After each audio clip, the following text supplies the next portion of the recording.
Hi అండి అందరికీ. ఆది బ్లౌజ్ కొలతలతో బ్లౌజ్ హ్యాండ్ ఎలా కట్ చేసుకోవాలో ఈ వీడియోలో అయితే చూపిస్తున్నానండి. ఫస్ట్ లైనింగ్ తీసుకొని ఇలా 4 మడతలు వేసుకోవాలి. ఇప్పుడు ఆది బ్లౌజ్ తీసుకొని ఎక్కడా ముడతలు లేకుండా ఈ విధంగా నీట్‌గా పరుచుకోవాలండి.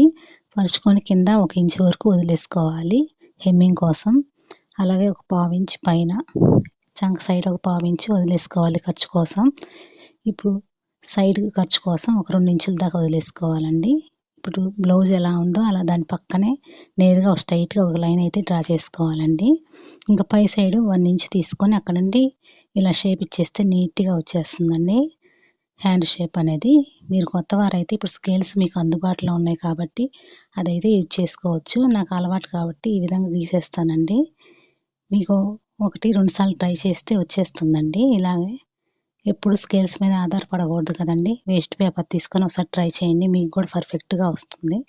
నా వీడియో గనుక మీకు నచ్చినట్లయితే నా ఛానల్ సబ్స్క్రైబ్ చేసుకోండి, లైక్ చేయండి. ఒక పావించు వెడల్పుతో ఇలా ముందు క్రాస్ తీసేసుకోవాలండి. పర్ఫెక్ట్‌గా వచ్చేసింది చూడండి ఎంత నీట్‌గా వచ్చిందో. నా వీడియో మీకు నచ్చినట్లయితే ప్లీజ్ లైక్ అయితే చేయండి. మంచి మంచి వీడియోస్ కోసం. Bye bye.